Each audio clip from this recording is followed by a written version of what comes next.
Hi everybody, welcome back to With Bowl and Spoon, a podcast about food, community, and how our personal relationships with food grow and evolve over time. I like to call that our personal food evolution. I am your host, Shelly Danko Day. Hey everybody, welcome to With Bowl and Spoon. I am here with my guest Selena from Nurture. I'm going to let you go ahead and introduce yourself and tell us a little bit about your company. All right. Hi, I'm Selena Orkwis. I run Nurture-pgh, which is a vegetarian meal delivery and catering company based here in Pittsburgh. We have a pretty big focus on local and seasonal produce, specifically vegetables. I really love vegetables, which was kind of the inspiration for starting Nurture, so I could do the hard work of making the vegetables taste good. And other people can do the easy work of eating them. We do enjoy that. Thank you. Yes.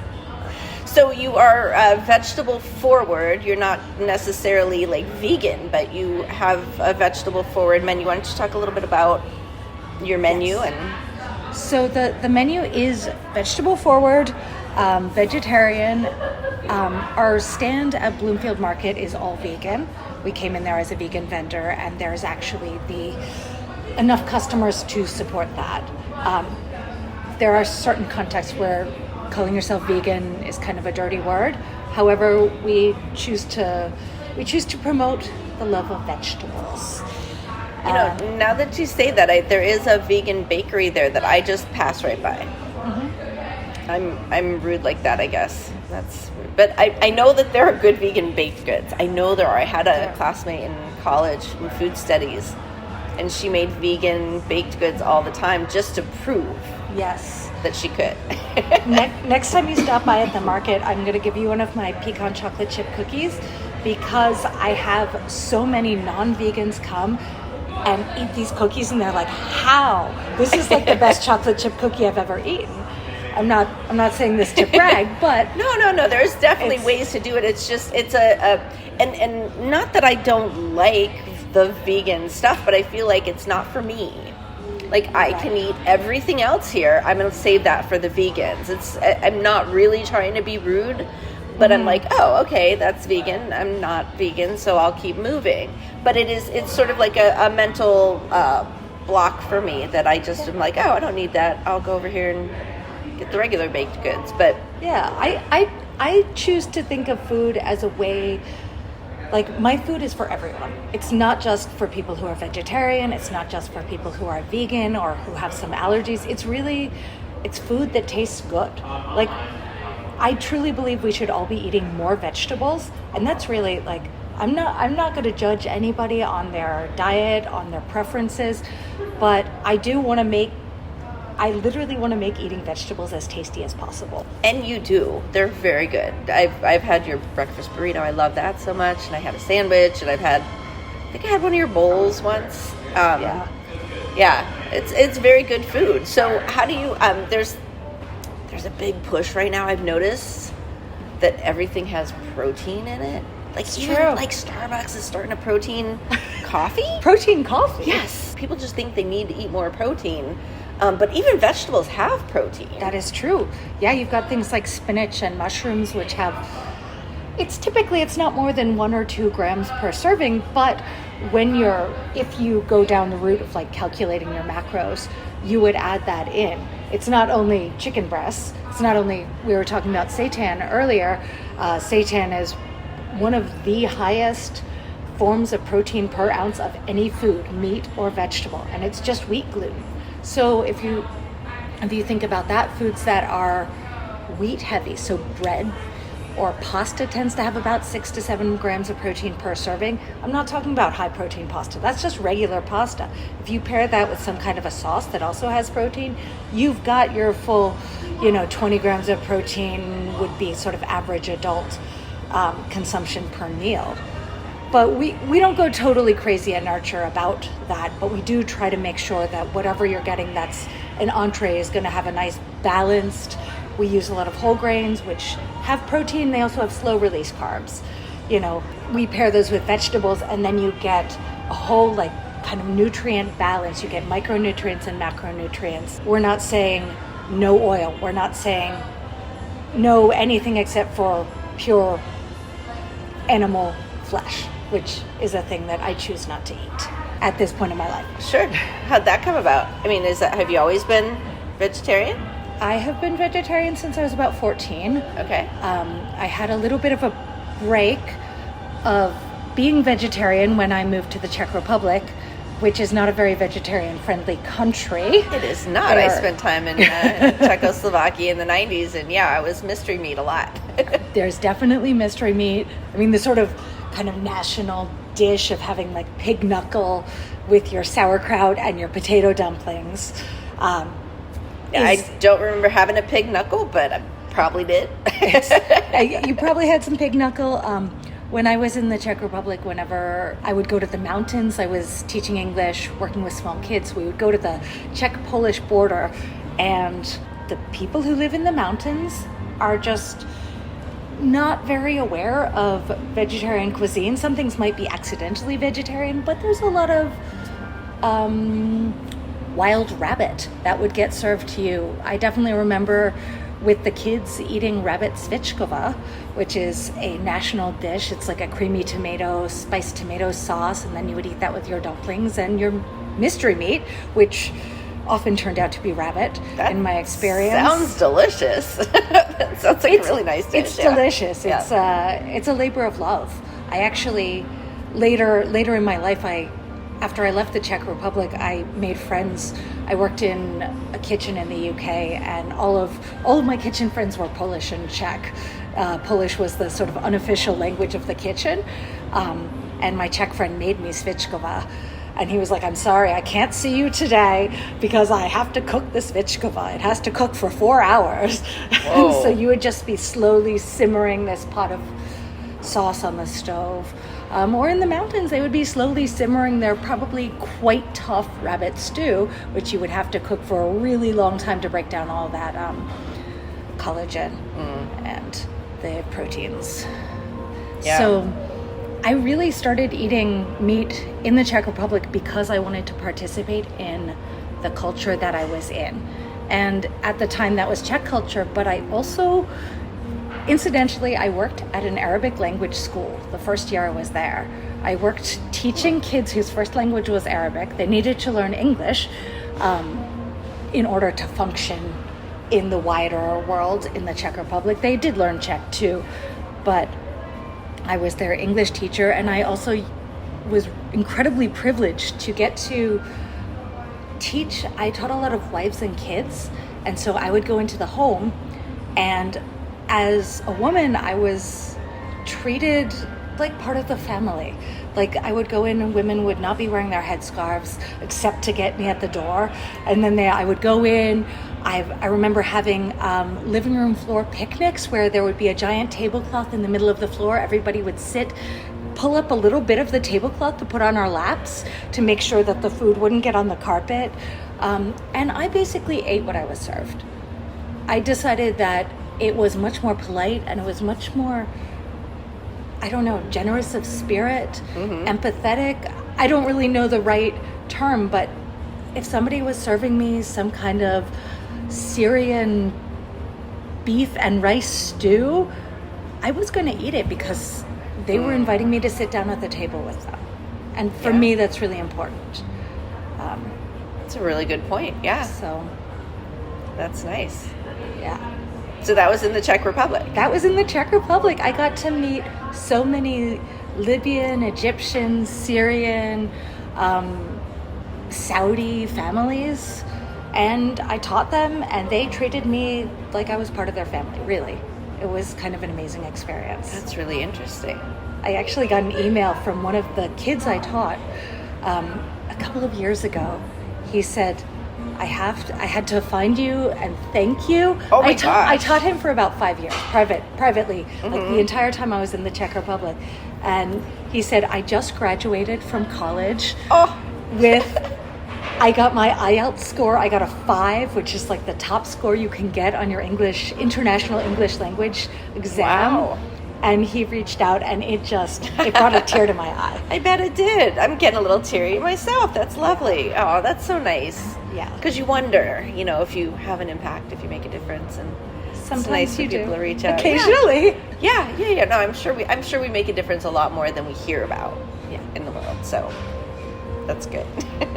What took you to the Czech Republic? I was living in Pittsburgh. I lived here from 2000 to 2006. I came up here originally because my dad was from here. So I grew up coming up here. Pittsburgh was my second home. And I decided not to go to college straight from high school. So I moved here instead. And I was here for a while, and it just started feeling a little bit too small. And I had some itchy feet. And I decided that How I old was were you at that move. time? I was 24. Okay. And yeah, I was planning on moving to Portland. Actually, I was going to meet my friend out there, who did end up moving to Portland about 6 months after I left here. But I opened myself up to the possibility of leaving, and I realized that if I was going to be moving across the country, I could move to a different country. There's not that many times in your life that opportunity presents itself. The world is open, yeah. I didn't go to college, so I didn't have student loans. I was able to save the money I made working at a bakery, Enrico Biscotti, actually. I worked there for a whole season, and I just put all that money away. This is old Pittsburgh. I was paying $200 a month in rent, Oh my God. for half a house, because that's what happened in the early 2000s. And so I just squirreled it all away, bought myself a ticket with a 6-month return, which was what the airline would allow. And I was like, all right, I'm going to give myself 6 months. I signed up for a TEFL course so I could become a teacher. And then 6 months came and went. I think I went home for Christmas. I took that ticket, I went home, and I bought a return ticket. I was wondering if you wasted that ticket or if you used it. Good. No, I used the Glad to hear ticket. you I used went it. traveling. And at the time I moved there, it was still, the Czech Republic became part of the EU in 2005. I moved there in 2006. When I moved there, it was still not part of the Schengen zone. And so you still had to leave in every 3 months to update your visa. So I had a lot of friends who would go to Munich, which is the closest kind of city in another country, or Vienna, which is not too far, or Poland. You could just go outside of the Czech Republic, get that stamp in your passport, and be legal for another 3 months. Which is basically what I did for the first almost year that I was there, until I was finally had a more solid job that was able to help me get a visa, like a work visa. But yeah, that lasted for a while, being in the Czech Republic. It was kind of the only break I've taken in my adult life from actually cooking for a living. And it was great. I loved teaching kids. I loved experiencing the culture. And I finally left there because I was ready to go to college. And so I applied to university in the UK and ended up getting accepted to Brighton Uni. And so I moved to Brighton in 2010. That was a whole nother chapter, but it was a really great experience. I had a rock band over there. Oh, really? And yeah. What was it called? It was called They Might Swim. And we played kind of grungy rock music. And What did you play? I played guitar and sang. Oh, nice. I wrote songs, and we Wow. played a lot of shows. We recorded an EP. We had a really good time. Wow. And yeah, eventually that fizzled out, as bands do. But in the meantime, I did manage to graduate from culinary school. I worked in some different styles of restaurants, like gastropubs were getting really big at that time. Mm-hmm. They're in the 2010s. So I got to work in a couple of gastropubs, cooking like kind of British style food, but more of the modern British style, not like what people think of as, you know, you hear people talking about, oh, British food's not very good, and they're really talking about this sort of under-seasoned, overcooked food of the 70s, which, to be honest, probably wasn't very good in this country either, for the most part.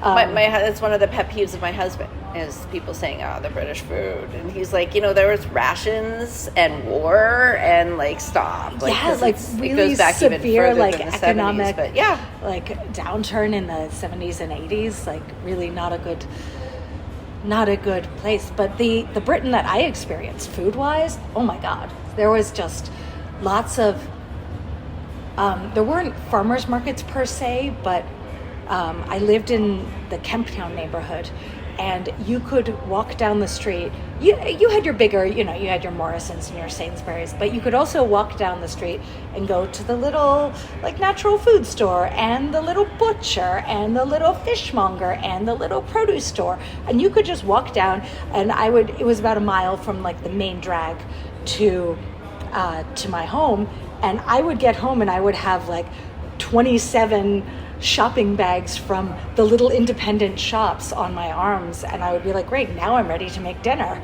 Kind of like what we view as the old European way. I mean, that is absolutely the way it still is. It's not the old way. It's specialty markets, and we're kind of coming back to that here a little bit with the individual bakeries and cheese shops, and we're getting a little bit of that back. But it's it's really charming. I feel like Pittsburgh is a little lagging to get to that point, but in the sort of more populated neighborhoods, like, I definitely can tell if I'm walking down the street in Bloomfield and Garfield, where there's a few more people and the prices for shops are still, like, reasonable enough.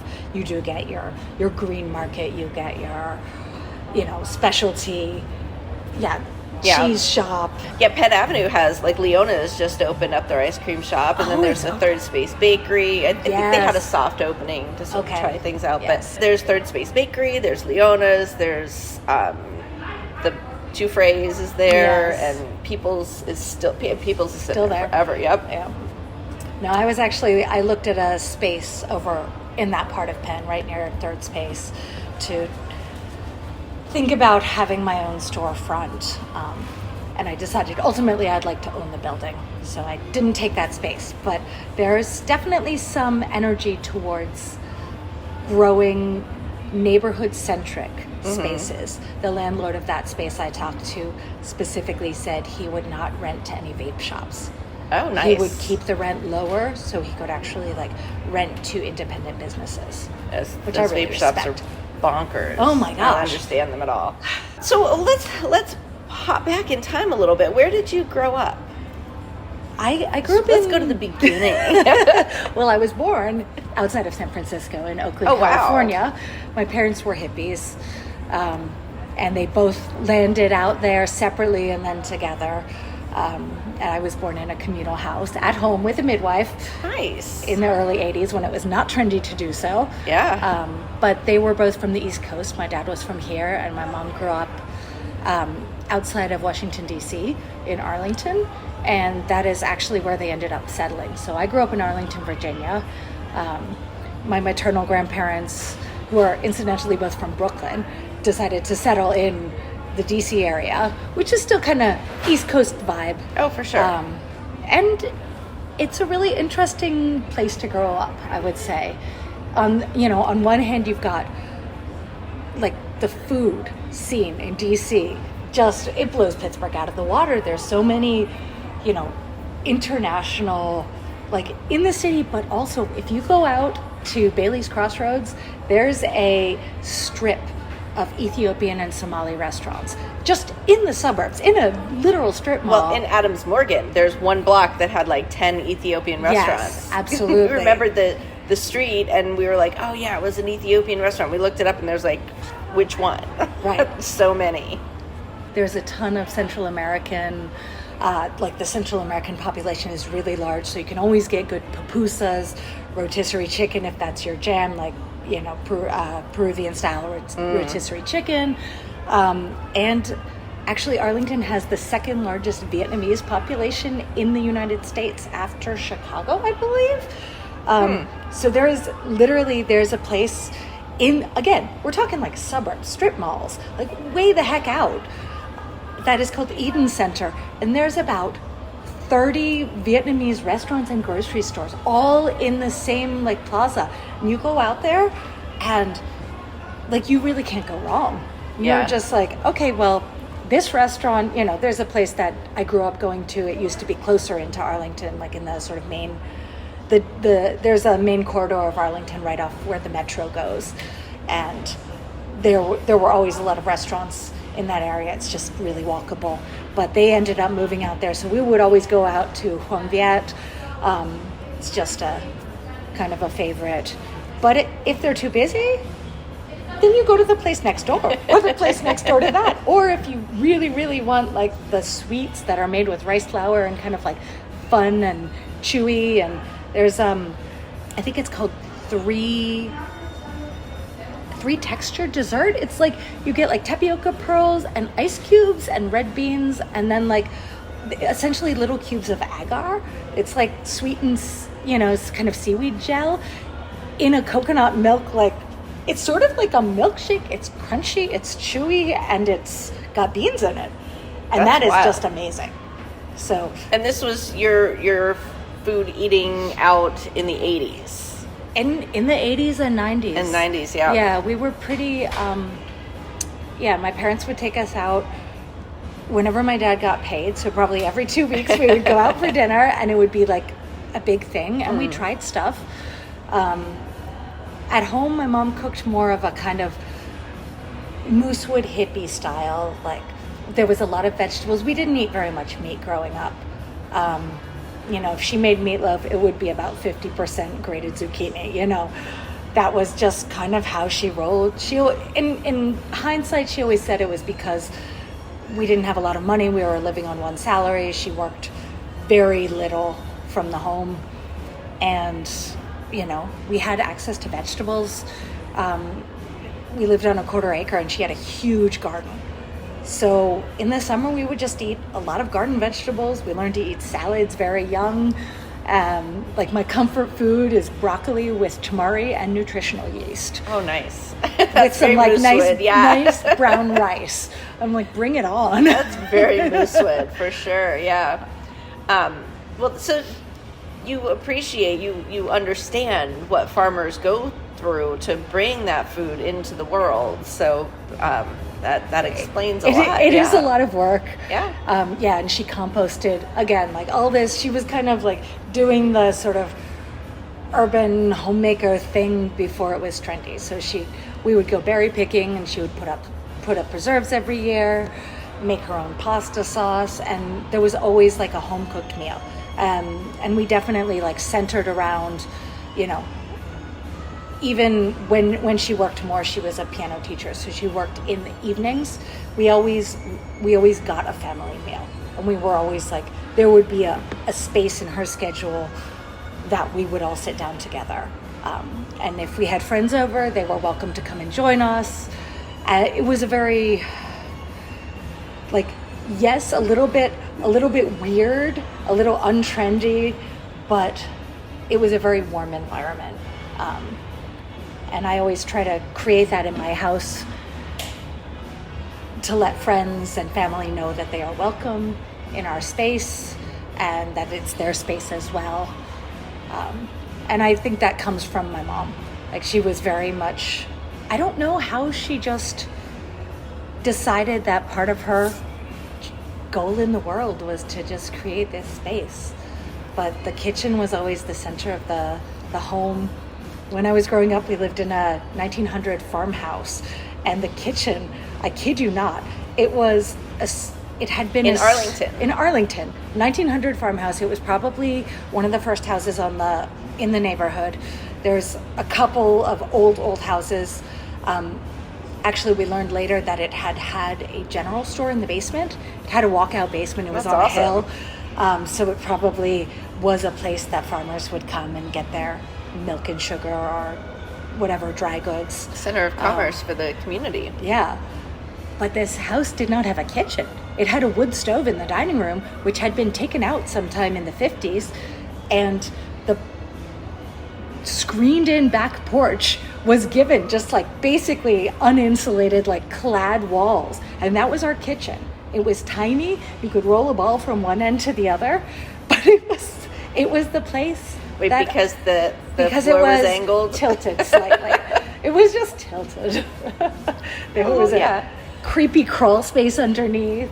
A lot of times they did that because the plumbing, like if it was a house that was built before plumbing, they put the plumbing on the outside and then just encompassed it with the not very well insulated. Yeah, that's interesting. I wonder if that was part of it.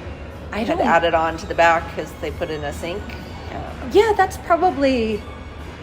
Was the bathroom in the same sort of area? The bathroom, yes. Actually, the stack would have been going from upstairs, like right along the wall, the external wall that the sink and washing machine would have been connected to. Yep. So yeah. Yeah, that's really interesting. Old houses are fascinating. I know. So your mom was a Moosewood hippie. Let's not call her a Moosewood hippie, but that's okay. Maybe I should interview your mom and I can get to the bottom of that and get some of her stories. It sounds interesting. So you grow up in Arlington and then you come to Pittsburgh after high school. I mean, what did you think you wanted to do or be when you were in high school living in Arlington? I spent a lot of my energy doing art. Visual art, photography, painting. Oh, were you in a band there too?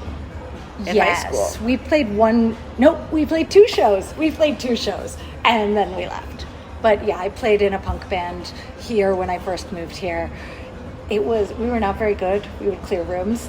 Wow. It was definitely a very specific type of music. In the sort of anarcho-punk crass tradition that is already very, like, I don't know, it's very divisive. Was this late 90s? Early, so starting 2000. 2000, yeah. Okay, so 2000, we just get through, the world doesn't end, society doesn't fall. The world doesn't end. And you decide to have this punk band. Yes. When you moved to Pittsburgh. Who was in this band with you? It was me and my boyfriend, who I moved up here with, and we both played guitar and sang, or screamed, depending, and we had a drummer called Neo, who went on later to form many other bands. She ended up fronting, can't remember the name of the band, so cool. She's no longer in Pittsburgh. Yeah. Well, that's cool. So you had this band that cleared rooms. Cleared rooms, did some things. I actually continued playing music in Prague, and I played in one band that was somebody else's band. I just played bass. That was called Zero King. And that band did not clear rooms. That band was just like a really nice indie rock band. And I borrowed the drummer, Jakub, and we formed another band called Ism that was here. I played in a few other bands while I was here. I didn't know what that meant. I borrowed the drummer. I borrowed the drummer. Well, I didn't. I understand, but I can't say I stole him because he still played in the other band, and I just befriended him and his family, and we played music. We got ourselves a bassist, and we played the whole time I was in Prague. Wow. And eventually didn't clear rooms. There were a couple times. Like I definitely remember playing at, oh my God, there was this club in Prague called Chapeau Rouge, and it was like a dance club in Old Town on the first floor. The second floor down was kind of a weirder dance club, and the third floor down was live music. I've heard recordings in there, and it sounds great. The live recording sound is like surprisingly good for it being a cave. Yeah. There's a lot of those kind of There are a lot of cave. I loved going to the cave bars, and you'd get the seats where it was kind of like you're in an alcove of the cave, and then you could actually put coins in the moss that was growing on the walls. You never had that? No. You never had that? Oh yeah, it was like, oh my God. It was like damp, mossy walls behind you, and we put coins in there. And I brought some U.S. coins to stick in there. Okay. That's what you did. It was a thing you did. Anyway. Yeah. I think that must have, I don't know, that tradition might have vanished in the 10 years probably between who knows, us being in Prague. Well, also maybe they cleaned it up. Maybe it was bad for you to breathe in there. I mean, to be honest, Plus all there the was smoke so and much stuff, cigarette smoke that I don't think anything was Well, I worse figured than that it was probably cleaning the air. Technically, the moss was probably cleaning the air, right? So you ended up going to the UK. Yes. And you went to a university for culinary school. Yes. Is that common that universities have culinary programs? It is, actually. Okay. The University of Brighton has a really huge hospitality department. So that's like hotel management, culinary arts, hospitality management, and they also have like a sports dietitian type of program, interaction with food. I feel like it's not directly hospitality, but it's still interacting with people around food and health. So how did you decide to go there instead of coming back to the States? Well, at the time I was dating a British person who was from Yorkshire. So my only experiences in the UK were in Grantham, which is Lincolnshire, but so Grantham and then tiny towns outside of York. So like northeast, full on like northern accents, like really small town, kind of nice, kind of weird British life. Like I definitely experienced some weird interactions with my partner's family, for example, as an American. Apparently they had a much bigger problem with me being American than they did about their daughter dating another woman. That was not an issue for them, but dating an American, that was an issue. Interesting. So had some mixed experiences and definitely didn't want to live in a very small town.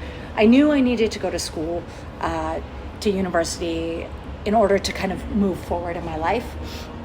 Since my partner was English, we couldn't come to the States very easily. But it was a lot easier for me coming from the EU to go to school as an international student. And honestly, a bachelor's degree in the UK is only 3 years. So I knew that I could get like the full bachelor's degree in less time than it would take me to go here, to go to any school here. Was cost a factor? Cost was a factor. A lot of things happened in the sort of intervening 10 years. Like my parents separated. We had gone from, like, I had a college fund from when I was very young. My mom got into a car accident when my brother was a tiny baby, and I was a toddler. And any settlement she got from that car accident, she had put into a mutual fund, which in 2000, when I would have gone to college, wasn't very much. I still would have had to take out a lot in loans.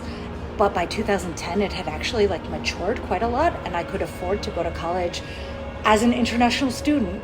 It was still cheaper to go, and this was actually the first year that they implemented significant university fees. So the fee structure in Britain had been basically nominal fees up until then. But even at that point, I think it was only about £5,000 to £8,000 a year for me to attend full time. And I was able to get a student visa and live. I explored a couple of universities. There was one in Bournemouth I was looking at, and there was one in the real middle of the Midlands. And I decided that Brighton was actually the most appealing. It's kind of like a mini San Francisco. It had some amount of queer culture, which Prague, for being a city of over 1 million people, is pretty quiet on that front. And so I wanted to explore that part of my life a little bit more and be around lots of queer people. Like Brighton Pride. Brighton's about a quarter the size of Manchester, I believe. Manchester is huge. That's where you go for Pride if you're in the UK.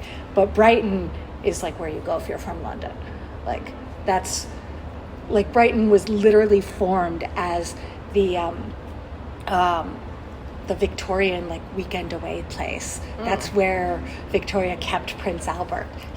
She built him this beautiful onion domed it's not a cathedral, it's like a church inspired by Turkish and Indian architecture in the middle of Brighton. So the whole British term, the dirty weekend, refers to going down to Brighton to get up to trouble.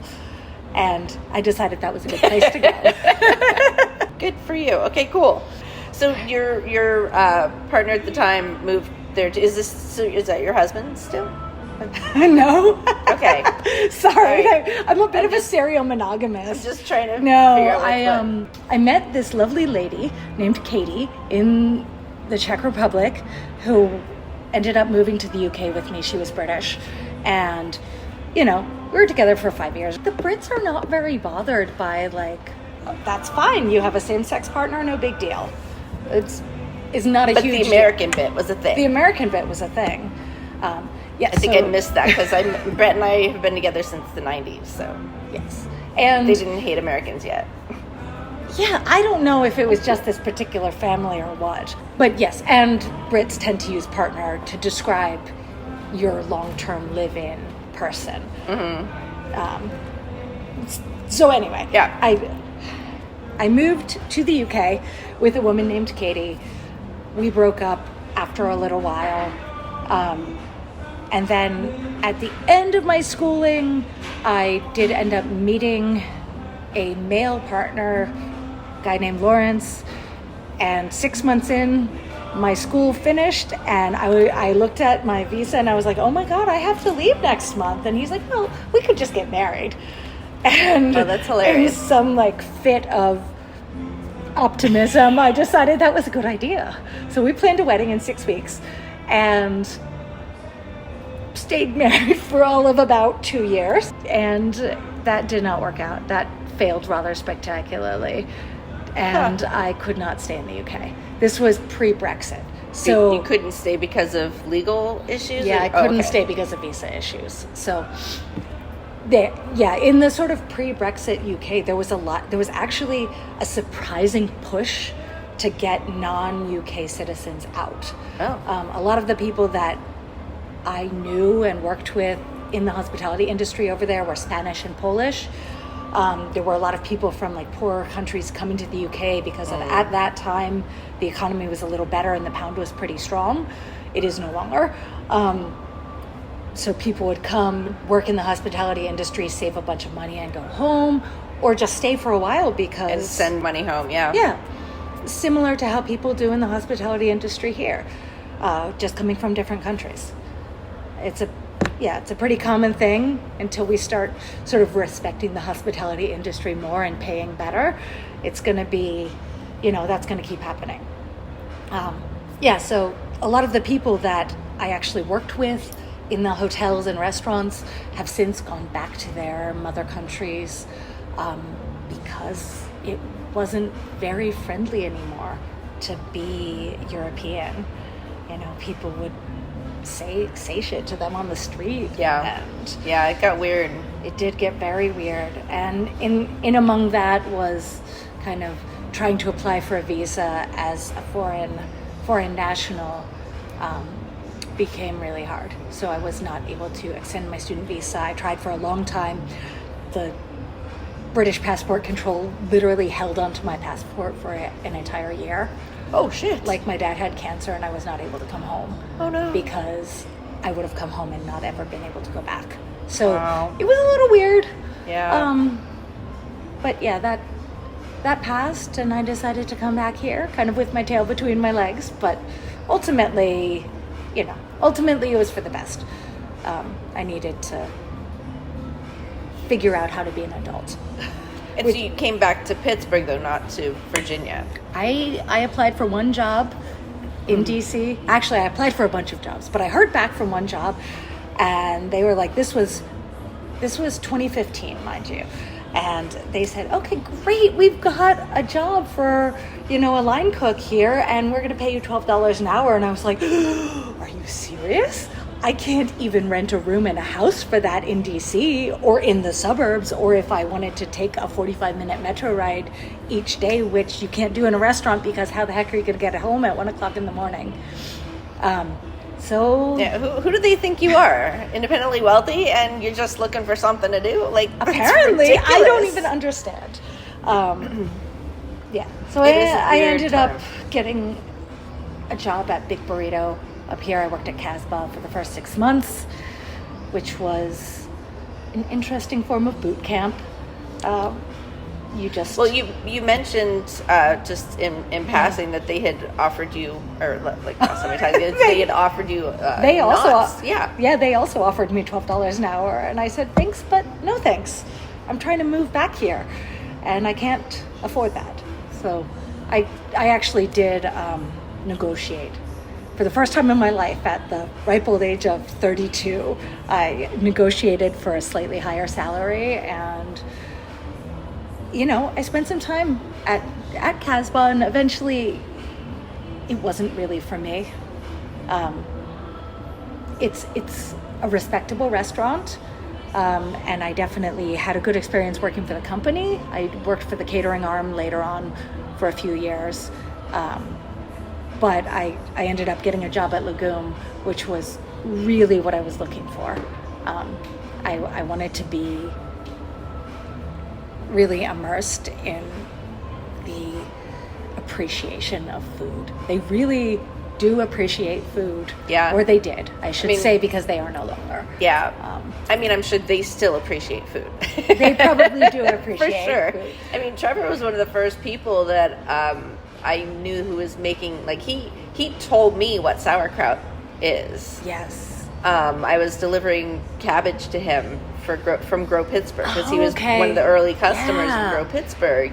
And I said, "Oh, you're making sauerkraut. Do you just add vinegar?" And he's like, "No." And his eyes lit up. Oh my gosh. And he was like, "No, it's just salt and cabbage and thyme." And I was just like, he was so intense. Yes. He said it just like that. And you can imagine him with his eyes. 100%. No, it's, and I was just like, wow, that's fantastic. I need to know more. So then that is what set me on my fermentation exploration. Yeah. Yeah. I imagine he's inspired a bunch of people in the community. I know in the sort of cooking and chef community, there are people that, like, I have a sort of list in my head of people that were at Legume at that time or slightly before or after, because it was kind of a family vibe, but there's also like this intense fascination with what happens to vegetables over time, or what happens with, at the time they were doing in-house butchery of, they would get in half a cow. Yeah. I don't actually think they're able to do that anymore, as their new at the butter joint. Yeah. But no, it was a precious place to be. It was very small. They had limited. I think I only ate there in the Regent Square place like once, maybe twice, because I was working for Grow Pittsburgh. I couldn't really afford it, but also like it was hard to get in too. Okay. But it was precious. He did so many interesting things. Yeah. And then when they moved and had the larger restaurant, and they had a lot more art and stuff, and it's just been a champion. So you guys had a lot in common, because Eastern Europe is where he gets a lot of his inspiration. Yeah, that's true. He makes that shchi soup, which is like a sour rye soup, and there's a sauerkraut soup as well. Things that are kind of now I feel like Pittsburgh is really embracing our Eastern European, Central European roots, but when Legume started, that was not happening yet. Yeah, I definitely think that they were at the forefront of like bringing that kind of love of sauerkraut, love of like eating root vegetables. Like, we are, so many people here are from Eastern European origins, and even though the sort of Americanized version of, say, pierogies being made with cheddar instead of tvarog, which is like the curd cheese,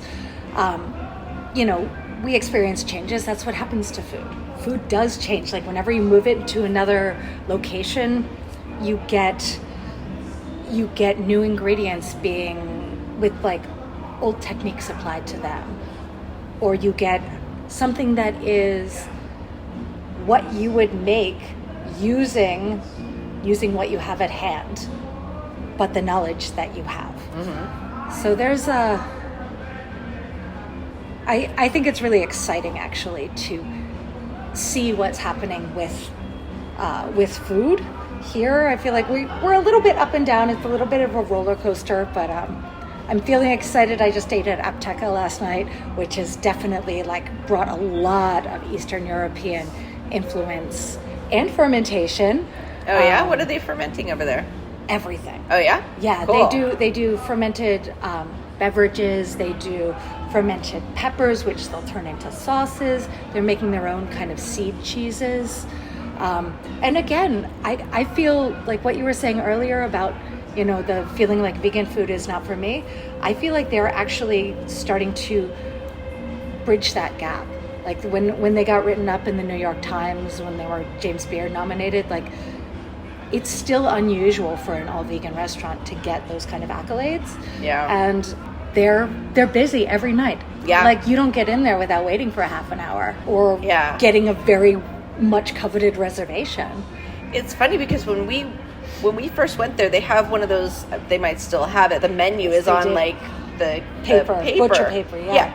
It was always the same menu. We're like, we're expecting it to change because it's on temporary paper. Yeah. So that was a little disappointing. They actually do. So they'll have these kind of standards, which is actually interesting to me because it's one of the things I do with Nurture. Is that you'll have like sort of standard types of recipes. So for example, my friend got the klushki last night, which are the little potato dumplings. And this time they came with like crispy oyster mushrooms and a pumpkin puree and then some kind of a tomatoey sauce. Very seasonal. Yeah. Right. But a month ago, my friend had gotten them with like much fresher, like not a preserved tomato sauce, but like a fresh tomato sauce and some other like more summery. Oh yeah, that's summery very squashes. seasonal. Yeah. I like that. Okay. So I think they do actually change like the. If you can imagine, like they would change the set. So if you go into a restaurant, like pierogies, klushki, blah blah right, blah blah but blah. the pierogies might be full of they're all gonna smoked be different, cabbage, yeah. or they might be full of parsnips and rutabaga, depending on what the season is. That is my husband's type of pierogies, the parsnip and rutabaga. And that's actually something that I do with Nurture. So I do quarterly. My menu changes every week, but for the weekly meal delivery, I'll do a fattoush. I'll do a Middle Eastern menu, and I'll either make my falafel or my lentil walnut koftas. But then the fattoush, Yum. I call it seasonal fattoush. And it really is. So in the fall, it's going to have roasted butternut squash, it's going to have roasted cabbage, and then it's going to have some cucumbers to keep it fresh, and it's still going to have that like lemon sumac dressing, and it's still going to have the pita chips that to me indicate fattoush. And in the summer, you might get more of a classic Middle Eastern fattoush with tomatoes and green onions and some peppers and cucumbers as more of what you would experience if you went to Peter Land or Aladdin's or something. And I'll do that with Thai food too. Actually, one of my number one culinary experiences was we went to, my husband and I went to Colombia. Like the first year we started dating, we have a friend who's Colombian.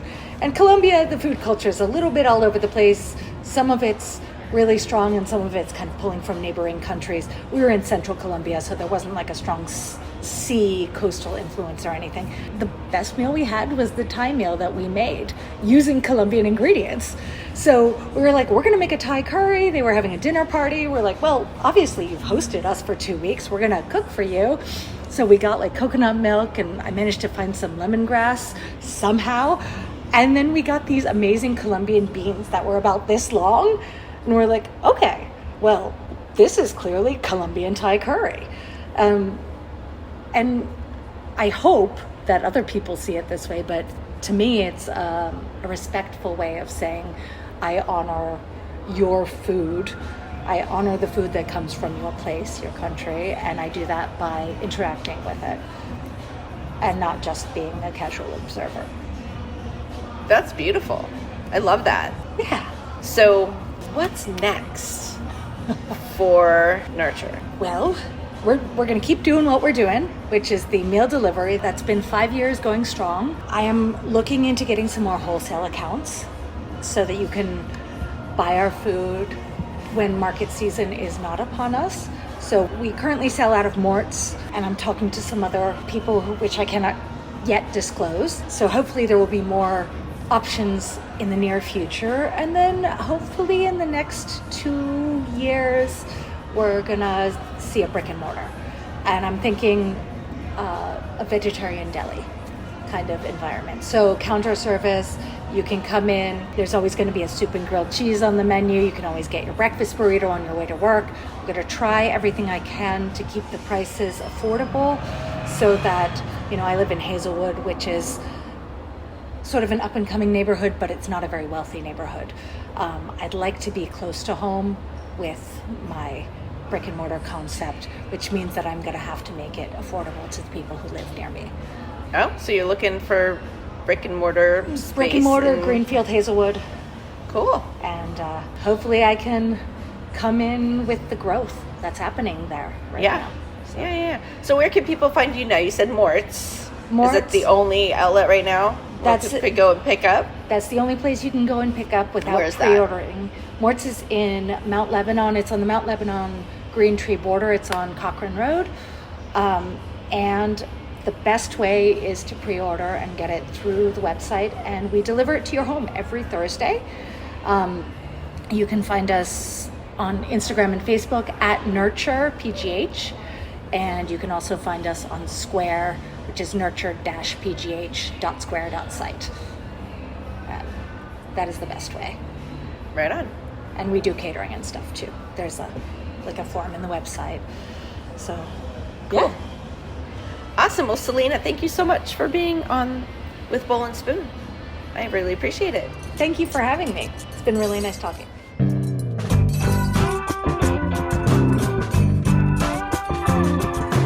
Everyone knows that food is cool. No secret.